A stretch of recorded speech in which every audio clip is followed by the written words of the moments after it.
Richard Ramírez, El Paso, 29 de febrero de 1960, Greenbrier, 7 de junio de 2013, fue un asesino en serie y violador estadounidense, responsable de la muerte de más de una docena de personas. Fue apodado como The Night Stalker, el acosador nocturno o merodeador nocturno, ya que solía atacar a sus víctimas en la noche, específicamente en sus casas. Cometió sus crímenes entre los años de 1984 y 1985, casi todos en la ciudad de Los Ángeles, California. No tuvo un método específico para asesinar. En líneas generales, el modus operandi consistía en violar a sus víctimas para luego asesinarlas salvajemente. Aunque fue condenado por el asesinato de 13 personas, el número de víctimas se sitúa en más de 25. A muchas de ellas solo las violó y golpeó. Fue con el paso del tiempo que se fue deteriorando hasta llegar al asesinato. Nacimiento y vida familiar de Richard Ramírez. Richard Ramírez, cuyo nombre de pila es Ricardo Leiva Muñoz Ramírez, nació en El Paso, en el estado de Texas el 29 de febrero de 1960. Era el hijo menor de Mercedes Muñoz y Julián Ramírez, ambos inmigrantes mexicanos. La pareja tenía un matrimonio conflictivo y disfuncional.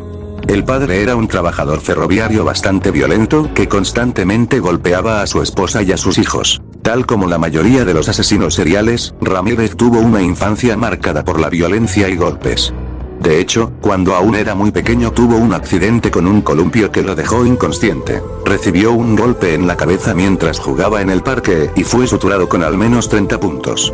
Este trauma le causó convulsiones y fue diagnosticado con epilepsia hasta la pubertad. Conocido como Richard o Ricky, tuvo una infancia problemática, como era de esperarse, y fue fuertemente influenciado por su primo mayor Miguel Ramírez, conocido como Mike. Se trataba de un boina verde que había regresado de la guerra de Vietnam. Mike solía contar historias a Ramírez sobre cómo había torturado y mutilado mujeres vietnamitas, unas anécdotas que además corroboraba con fotografías horribles. Mike fue quizás la peor influencia que pudo tener Ramírez. El veterano no solo mostraba con orgullo las imágenes en las que aparecía violando, torturando y asesinando personas, sino que le enseñaba a Ramírez las técnicas para matar que había aprendido en el ejército. Se reunían constantemente a fumar marihuana y a hablar sobre satanismo. Por otro lado, Richard solía ver las palizas que Mike le daba a su esposa. Aparentemente a este le gustaba tenerlo de espectador. Fue quizá esta exposición constante a la violencia lo que hizo que se fuera insensibilizando. Con tan solo 13 años, Ramírez fue testigo de un asesinato. Tras una violenta discusión con su esposa, su primo Mike tomó una escopeta y le disparó a su mujer en el rostro. Fue a la cárcel, pero increíblemente salió libre tras alegar que se encontraba drogado. El inicio de su carrera criminal. Con la influencia de su primo siendo aún un niño, su carrera como criminal empezó desde temprano. Solía drogarse junto a Mike y, como es común en los adictos, salían a robar para mantener su vicio. Con este historial era lógico que terminase encerrado pronto. En 1977, con apenas 17 años, fue internado en una correccional juvenil acusado de una serie de delitos menores. 5 años después, en 1982, fue arrestado y juzgado por posesión de marihuana. Sin embargo, pudo salir en libertad condicional con cargos. Posteriormente se mudó a San Francisco y luego a Los Ángeles. Para ese momento ya era adicto a la cocaína, y además de seguir robando comenzó a aficionarse a las armas y al satanismo. Logo Psicología. Curiosidades. Richard Ramírez. Biografía y asesinatos por María de Los Ángeles Vírguez, Ondic 10, 2016. WhatsApp. Richard Ramírez, El Paso, 29 de febrero de 1960, Greenbrier, 7 de junio de 2013, fue un asesino en serie y violador estadounidense, responsable de la muerte de más de una docena de personas. Fue apodado como The Night Stalker, el acosador nocturno o merodeador nocturno, ya que solía atacar a sus víctimas en la noche, específicamente en sus casas. Cometió sus crímenes entre los años de 1984 y 1985, casi todos en la ciudad de Los Ángeles, California. No tuvo un método específico para asesinar. En líneas generales, el modus operandi consistía en violar a sus víctimas para luego asesinarlas salvajemente. Aunque fue condenado por el asesinato de 13 personas, el número de víctimas se sitúa en más de 25. A muchas de ellas solo las violó y golpeó. Fue con el paso del tiempo que se fue deteriorando hasta llegar al asesinato. Nacimiento y vida familiar de Richard Ramírez. Richard Ramírez, cuyo nombre de pila es Ricardo Leiva Muñoz Ramírez, nació en El Paso, en el estado de Texas el 29 de febrero de 1960. Era el hijo menor de Mercedes Muñoz y Julián Ramírez, ambos inmigrantes mexicanos. La pareja tenía un matrimonio conflictivo y disfuncional. El padre era un trabajador ferroviario bastante violento que constantemente golpeaba a su esposa y a sus hijos. Tal como la mayoría de los asesinos seriales, Ramírez tuvo una infancia marcada por la violencia y golpes. De hecho, cuando aún era muy pequeño tuvo un accidente con un columpio que lo dejó inconsciente. Recibió un golpe en la cabeza mientras jugaba en el parque y fue suturado con al menos 30 puntos. Este trauma le causó convulsiones y fue diagnosticado con epilepsia hasta la pubertad. Conocido como Richard o Ricky, tuvo una infancia problemática, como era de esperarse, y fue fuertemente influenciado por su primo mayor Miguel Ramírez, conocido como Mike. Se trataba de un boina verde que había regresado de la guerra de Vietnam. Mike solía contar historias a Ramírez sobre cómo había torturado y mutilado mujeres vietnamitas, unas anécdotas que además corroboraba con fotografías horribles. Ramírez de adolescente. Mike fue quizás la peor influencia que pudo tener Ramírez. El veterano no solo mostraba con orgullo las imágenes en las que aparecía violando, torturando y asesinando personas, sino que le enseñaba a Ramírez las técnicas para matar que había aprendido en el ejército. Se reunían constantemente a fumar marihuana y a hablar sobre satanismo. Por otro lado, Richard solía ver las palizas que Mike le daba a su esposa. Aparentemente a este le gustaba tenerlo de espectador. Fue quizá esta exposición constante a la violencia lo que hizo que se fuera insensibilizando. Con tan solo 13 años, Ramírez fue testigo de un asesinato. Tras una violenta discusión con su esposa, su primo Mike tomó una escopeta y le disparó a su mujer en el rostro. Fue a la cárcel, pero increíblemente salió libre tras alegar que se encontraba drogado. El inicio de su carrera criminal. Con la influencia de su primo siendo aún un niño, su carrera como criminal empezó desde temprano. Solía drogarse junto a Mike y, como es común en los adictos, salían a robar para mantener su vicio. Con este historial era lógico que terminase encerrado pronto. En 1977, con apenas 17 años, fue internado en una correccional juvenil acusado de una serie de delitos menores. 5 años después, en 1982, fue arrestado y juzgado por posesión de marihuana. Sin embargo, pudo salir en libertad condicional con cargos. Posteriormente se mudó a San Francisco y luego a Los Ángeles. Para ese momento ya era adicto a la cocaína, y además de seguir robando comenzó a aficionarse a las armas y al satanismo. En 1983, regresó a la cárcel por un cargo de robo de automóvil. Salió de prisión al año siguiente, pero debido al estilo de vida que había estado llevando, era una persona realmente deteriorada. Reformarse nunca fue una opción. Sus años fumando marihuana y comiendo comida chatarra lo dañaron físicamente. Un detalle curioso es que se dice que la canción favorita de Ramírez era una llamada Nightcrawler de la banda A/DC. Este solía escucharla al momento de cazar a sus víctimas. El tema cuenta la historia del miedo que siente una persona al estar sola en casa en la noche porque aparentemente alguien se acerca. Esto le daría entonces su famoso apodo de El Merodeador Nocturno. Sus asesinatos. Primer asesinato. Faltaba poco tiempo para que Ramírez progresara y pasara del robo a la violencia. Su primer asesinato conocido ocurrió el 28 de junio de 1984. Tras consumir cocaína, salió de la casa y tomó el auto. Se detuvo afuera de una vivienda ubicada en la calle Glacier Park. Allí vivía una anciana de 79 años llamada Jenny Evincoe. El asesino entró por una ventana y atacó a la mujer. La agredió sexualmente y la apuñaló en múltiples ocasiones. Segundo asesinato. Sus siguientes víctimas llegaron el 17 de marzo de 1985.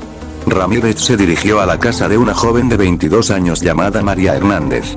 La chica vivía con una compañera de nombre Daile Okazaki. Atacó a Hernández en la cochera, pero al dispararle la chica instintivamente colocó su mano y la bala rebotó en las llaves. La víctima cayó al suelo y fingió estar muerta. En un descuido del asesino logró escapar. Sin embargo, su compañera no tuvo tanta suerte. Al escuchar el disparo, Okazaki se escondió. Pero en un momento se asomó de su escondite, el asesino la vio y acabó con su vida. Para aquel momento ya había despertado completamente el monstruo que habitaba dentro de él. No satisfecho con aquel ataque, esa misma noche asesinó de un disparo a Tsai Liang-yu. Asesinato del matrimonio Zatsara. Tan solo 10 días después de aquel ataque, el 27 de marzo Ramírez asesinó al matrimonio Zatsara. Se trataba de Vincent Zatsara, un inmigrante italiano de 64 años, dueño de una pizzería, y su esposa Maxine de 44 años. Tal como solía hacerlo, el hombre fue asesinado primero de un disparo. Luego se tomó su tiempo con la mujer. Primero la atacó sexualmente y posteriormente la apuñaló hasta la muerte. Pero no solo se conformó con eso. Ramírez la torturó sacándole los ojos.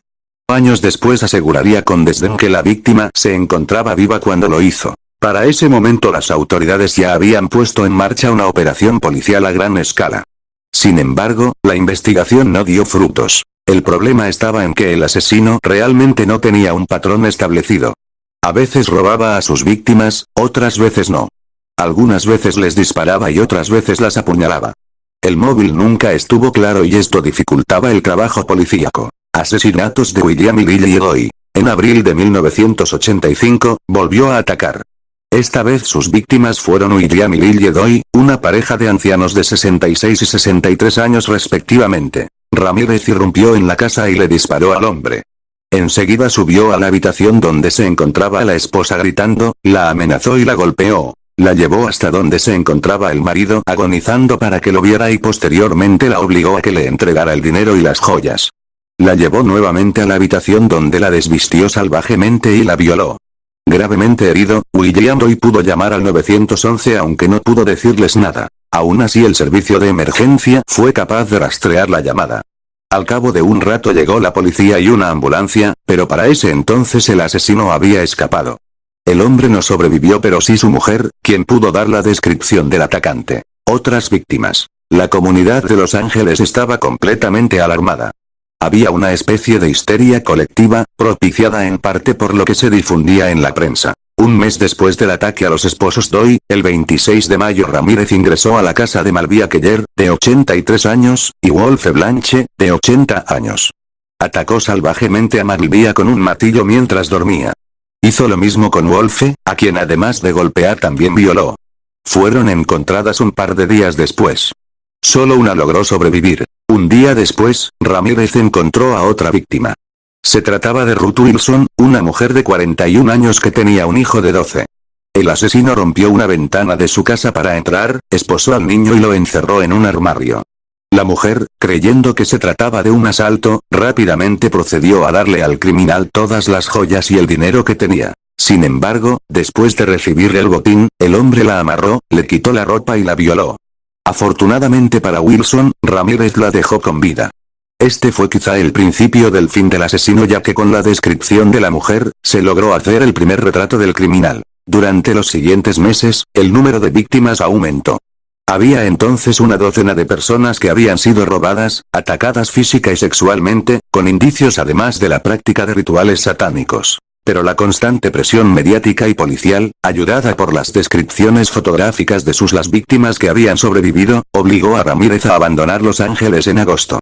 Se mudó a San Francisco y allí provocó nuevas víctimas, arresto y condena. El fin para Ramírez llegaría con su siguiente ataque.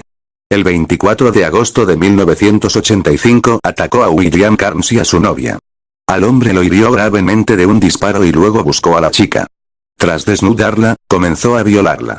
Posteriormente, aunque la amenazó con el arma, decidió no matarla y la joven llamó al 911. Un vecino que había visto el vehículo del asesino, le pareció sospechoso y anotó el número de matrícula. Al día siguiente le dio los datos la policía. Las autoridades ubicaron el vehículo, pero no al criminal. Al analizar las huellas, finalmente pudieron darle rostro y nombre al merodeador nocturno. Al buscar en su base de datos descubrieron a Richard Ramírez, informaron a los medios de comunicación y se difundió la fotografía del asesino. El 31 de agosto de 1985 el criminal decidió regresar a Los Ángeles en autobús. No tenía idea de que había sido identificado por la policía, así que estaba completamente desprevenido. Aunque la estación de autobuses estaba llena de policías pudo salir, pero en la calle pronto fue reconocido por las personas. Enseguida entendió que había sido descubierto y al sentirse acorralado intentó robar un auto pero no lo logró. Fue casi linchado en plena calle pero la policía intervino. Tras su detención, Ramírez aseguró que no era el asesino e hizo todo lo posible para retrasar el juicio. Inicialmente fue acusado de 14 asesinatos y 31 delitos asociados a su matanza. Sin embargo, debido a que cambió de abogado en varias ocasiones y al hecho de que sus crímenes habían sido en varios lugares, lo que trajo algunos problemas de jurisdicción, algunos de los cargos fueron rechazados para acelerar el proceso. Casi 3 años después de su detención, el 22 de julio de 1988 comenzó el proceso para seleccionar el jurado. El caso tomó un año completo debido a la cantidad de testigos y evidencia que había. Finalmente fue sentenciado a 19 penas de muerte el 7 de noviembre de 1989. Fue recluido en la prisión de San Quentin, en California. Pero el asesino no murió por su condena. Falleció a causa de una insuficiencia hepática el 7 de junio de 2013 a los 53 años de edad. Habían pasado 23 años desde que fue condenado a muerte. Perfil psicológico de Ramírez. Durante su juicio, la defensa trató de que se considerara a Ramírez como una persona mentalmente perturbada. Sin embargo, esto no sirvió para evitar su condena. Los psicólogos indicaron que el criminal no encajaba en el grupo de los asesinos normales. Y es que si bien había tenido una niñez y adolescencia problemática, nunca pareció tener un móvil para sus asesinatos. No seguía un patrón específico. Sus víctimas eran de ambos sexos, de diferentes razas y edades. Las armas que utilizaba también eran variadas. Aunque el cuchillo fue uno de sus preferidos, también utilizó bates de béisbol.